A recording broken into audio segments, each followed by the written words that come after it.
আসসালামু আলাইকুম, কেমন আছেন আপনারা সকলে? আশা করি আপনারা যে যেখানে আছেন অনেক অনেক ভালো আছেন। তো বন্ধুরা, আপনারা হয়তো ইতোমধ্যেই সকলে জেনে গেছেন রেডমি এবার তাদের 13 সিরিজের অধীনে মিড বাজেট সেগমেন্টে আরও কয়েকটি দুর্দান্ত স্মার্টফোন লঞ্চ করে দিয়েছে। তাদের মধ্যে রেডমি নোট 13 প্রো প্লাস এই স্মার্টফোনটি হচ্ছে অন্যতম। তো আজকের ভিডিওতে আমরা কথা বলবো রেডমি নোট 13 প্রো প্লাস এই স্মার্টফোনটি নিয়ে। প্রথমত যদি ফোনটির হাইলাইটেড বিষয় নিয়ে কথা বলি, তাহলে মিড বাজেট সেগমেন্টে ফোনটিতে ব্যবহার করেছে ওলেড প্যানেলের ডিসপ্লে, চমৎকার সুন্দর একটি ডিজাইন, একই সাথে থাকছে মিডিয়াটেক ডায়মেনসিটির শক্তিশালী পাওয়ারফুল ও গেমিং একটি চিপসেট। তো আজকের ভিডিওতে আপনাদেরকে জানাবো এই ফোনটির ফুল স্পেসিফিকেশন এন্ড সেই সাথে জানাবো ফোনটির প্রাইস এবং এর লঞ্চিং ডেট নিয়ে। আর ভিডিওটি কন্টিনিউ করলে আপনারা আরো জানতে পারবেন বাজেট রেঞ্জে ফোনটিকে আমাদের জন্য ভ্যালু ফর মানি প্রোভাইড করছে নাকি এই বাজেটে মার্কেটে আরো কোনো সেরা স্মার্টফোন বর্তমানে আছে। এই সকল প্রশ্নগুলোর উত্তর থাকবে আজকের এই ভিডিওতে, সুতরাং আমি আশা করব আপনারা ভিডিওটি স্কিপ না করে পুরো ভিডিওটি মনোযোগ সহকারে দেখবেন। তো চলুন কথা না বাড়িয়ে মূল ভিডিওতে যাওয়া যাক। ফার্স্ট অফ অল যদি ফোনটির ডিজাইন অ্যান্ড এর বিল্ড কোয়ালিটি নিয়ে কথা বলি, তাহলে এতে আর নতুন করে কিছু বলার নেই। বরাবরের মতো আপনারা সকলেই জানেন সাধারণত শাওমির নোট সিরিজের স্মার্টফোনগুলোর ডিজাইন যথেষ্ট আকর্ষণীয় লেভেলের হয়ে থাকে। এবারও কিন্তু তার ব্যতিক্রম নয়। বিশেষ করে রেডমি নোট 13 প্রো প্লাস এই স্মার্টফোনটির ডিজাইনও কিন্তু করা হয়েছে একদম অসাধারণ লেভেলের। আর এই ফোনটির পেছনে ব্যবহার করেছে গ্লাস অ্যান্ড প্লাস্টিকের একটি সম্মিলিত ব্যাক প্যানেল। তবে ফোনটির পেছনে গ্লাস অ্যান্ড প্লাস্টিকের সম্মিলিত ব্যাক প্যানেল ব্যবহার করায় এই ফোনটিকে যখন আপনারা কাভার ছাড়া ব্যবহার করবেন, সেই ক্ষেত্রে এই ফোনটির পেছনে স্ক্র্যাচ পড়ার সম্ভাবনা একেবারে নেই বললেই চলে। তবে আমি রিকমেন্ডেশন করবো আপনারা প্রোটেকশনের জন্য এই ফোনটির পেছনে অবশ্যই একটি কাভার লাগিয়ে নেবেন। আর ভালো ব্যাপার হচ্ছে যে এই ফোনটির ফ্রেমে থাকছে অ্যালুমিনিয়াম, এছাড়াও এই ফোনটি থাকছে IP68, যার মানে এই ফোনটি একটি ওয়াটারপ্রুফ ফোন। মানে এই ফোনটিকে আপনারা 1.5 মিটার পানির নিচে 30 মিনিটের মতো রাখতে পারবেন। ফোনটির রিয়ার প্যানেলে আসলে আপনারা একটি ক্যামেরা বাম্পারের মধ্যে পেয়ে যাবেন ট্রিপল ক্যামেরা সেটআপ। একই সাথে ফোনটির ফ্রন্ট ফারে আসলে ফুল ভিউ ডিসপ্লের মাঝখানে থাকছে একটি punch hole cut out camera setup.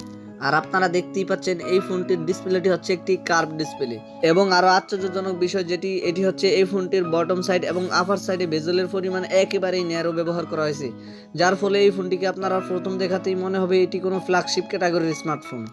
ফোনটিকে আপনারা ব্ল্যাক, হোয়াইট, ভায়োলেট অ্যান্ড কামো গ্রিন এই 4টি কালারেই পেয়ে যাবেন। তো ফোনটির ডিজাইন নিয়ে বলতে গেলে পার্সোনালি এই ফোনটির ডিজাইন আমার কাছে অনেক ভালো লেগেছে। আপনাদের কাছে ফোনটির ডিজাইন কেমন লেগেছে কমেন্ট করে অবশ্যই জানাবেন।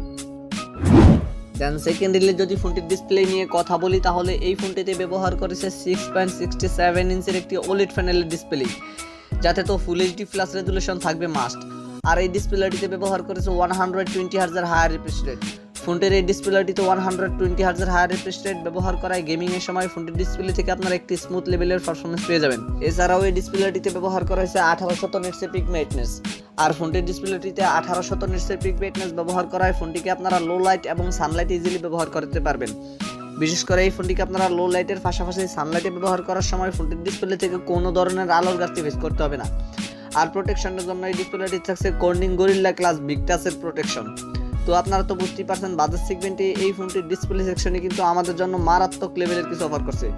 কারণ আমরা সাধারণত এরকম বাজেট সেগমেন্টের অন্যান্য স্মার্টফোনগুলো থেকে ওলেড প্যানেলের ডিসপ্লে খুব কমই পরিমাণে দেখতে পাই, কিন্তু শাওমির এই স্মার্টফোনটিতে আপনারা একটি ওলেড প্যানেলের সুপার লেভেলের ডিসপ্লে পেয়ে যাচ্ছেন। থার্ডলি যদি ফোনটির ক্যামেরা সেকশন নিয়ে কথা বলি, তাহলে এই ফোনটির রিয়ার প্যানেলে ব্যবহার করেছে ট্রিপল ক্যামেরা সেটআপ, যার মেইন সেন্সরটি হচ্ছে 200 মেগাপিক্সেলের। সেকেন্ডারিতে থাকছে 8 মেগাপিক্সেলের একটি আলট্রা ওয়াইড এবং থার্ডে থাকছে 2 মেগাপিক্সেলের একটি ম্যাক্রো ক্যামেরা। তবে ভালো ব্যাপার হচ্ছে যে ফোনটির রিয়ার ক্যামেরা সেকশন দিয়ে আপনারা সর্বোচ্চ ভিডিও শুট করতে পারছেন 4K রেজুলেশনে। এছাড়াও এই ক্যামেরা সেকশনটিতে ব্যবহার করেছে OIS, যার মানে এই ফোনটিকে যখন আপনার হাতে ধরে ভিডিও রেকর্ড করবেন তখন ভিডিওতে কোনো ধরনের শেকি ভাব আসবে না। আর সেলফিতে আসলে সেলফি ক্যামেরা হিসেবে এই ফোনটিতে ব্যবহার করেছে 16 মেগাপিক্সেলের একটি সেন্সর। তবে ফোনটির সেলফি ক্যামেরা দিয়ে আপনারা সর্বোচ্চ ভিডিও শুট করতে পারছেন 1080p 30fps রেজুলেশন অর্থাৎ ফুল এইচডি প্লাস রেজুলেশনে। তবে ফোনটির রিয়ার প্যানেলের ক্যামেরা সেকশনটি কিন্তু আমাদের জন্য মারাত্মক কিছু অফার করছে এইরকম বাজেট সেগমেন্টে। তবে শাওমির তাদের এই সেলফি ক্যামেরাটির দিকেও একটু নজর দেওয়া দরকার ছিল। ফোনটির পারফরমেন্স নিয়ে কথা বলতে গেলে এই ফোনটিতে রান করবে MIUI 14 বেসড অন অ্যান্ড্রয়েড 13। আর চিপসেট হিসেবে এই ফোনটিতে ব্যবহার করেছে মিডিয়াটেক ডায়মেনসিটি 7200 আলট্রা, যেটি 4 ন্যানোমিটার আর্কিটেকচারে বিল্ড করা একটি অক্টাকোর চিপসেট। এছাড়াও জিপি হিসেবে এই ফোনটিতে থাকছে মালিজি 610 MC4। বরাবরের মতো আপনারা সকলেই জানেন এই চিপসেটটি কিন্তু যথেষ্ট পাওয়ারফুল এবং কেপাবল একটি চিপসেট, যার ফলে এই চিপসেটটি থেকে আপনারা ফোনটি দিয়ে যে কোনো হাই অ্যান্ড হেভি গেম বেশি স্মুথলি প্লে করতে পারবেন। এই ফোনটিকে আপনারা 12256, 12512 অ্যান্ড 16512 এই 3টি ভেরিয়েন্টই পেয়ে যাচ্ছেন। এছাড়াও স্টোরেজ টাইপ হিসেবে এই ফোনটিতে ব্যবহার করেছে UFS 3.1। তবে ফোনটিতে কেবল আপনারা 2টি সিম কার্ড ব্যবহার করতে পারছেন, কিন্তু আলাদা কোনো ম্যাইক্রোএসডি কার্ড স্লট ব্যবহার করতে পারছেন না। আমার মনে হয় এই ফোনটিতে এত ভালো মানের স্টোরেজ ক্যাটাগরি ব্যবহার করার ফলে ফোনটিতে আলাদা কোনো ম্যাইক্রোএসডি কার্ড স্লটের অপশন একদমই প্রয়োজন হয় না। ফোনটির ব্যাটারি অ্যান্ড এর চার্জার নিয়ে কথা বলতে গেলে এই ফোনটিতে ব্যবহার করেছে 5000 মিলিঅ্যাম্পের একটি সুবিশাল মাপের লিথিয়াম পলিমার ব্যাটারি, যাতে চার্জ করার জন্য এর বক্সের সাথে থাকছে 120 ওয়াটের একটি ফাস্ট চার্জার। যে চার্জারটি দিয়ে আপনারা ফোনটিকে 0 থেকে 100% চার্জ করতে মাত্র 19 মিনিটের মতো সময় লাগবে। এছাড়াও সিকিউরিটি হিসেবে এই ফোনটি থাকছে আন্ডার ডিসপ্লে ফিঙ্গারপ্রিন্ট। আর ফিচার হিসেবে ফোনটিতে NFC, ওয়াইফাই, ব্লুটুথ সহকারে প্রায় সকল ধরনের ফিচার পেয়ে যাচ্ছেন। তবে এই ফোনটিতে কোনো ধরনের 3.5mm অডিও জ্যাক ব্যবহার করা হয়নি।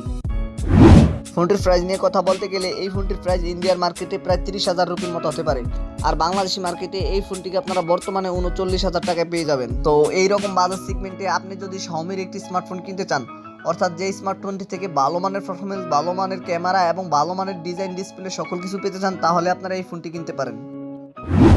তো এই ছিল আমাদের আজকের ভিডিও। আশা করি আপনাদেরকে এই ফোনটি সম্পর্কে মোটামুটি একটি ভালো ধারণা দিতে পেরেছি। এরপরে যদি আপনাদের কোনো সমস্যা থেকে থাকে তাহলে কমেন্ট বক্সে জানাতে পারেন, আমি চেষ্টা করবো আপনাদের কমেন্টে রিপ্লাই দেওয়ার জন্য। আর যদি মনে হয় ভিডিওটি থেকে একটু উপকৃত হয়েছেন তাহলে ভিডিওটিতে একটি লাইক দিয়ে দিবেন, ভিডিওটি বন্ধুদের মাঝে শেয়ার করে দিবেন। Anyway, thank you so much for watching this video. দেখা হচ্ছে খুব শীঘ্রই নতুন কোনো ভিডিওতে নতুন কিছু নিয়ে। টিল দেন টেক কেয়ার, আসসালামু আলাইকুম।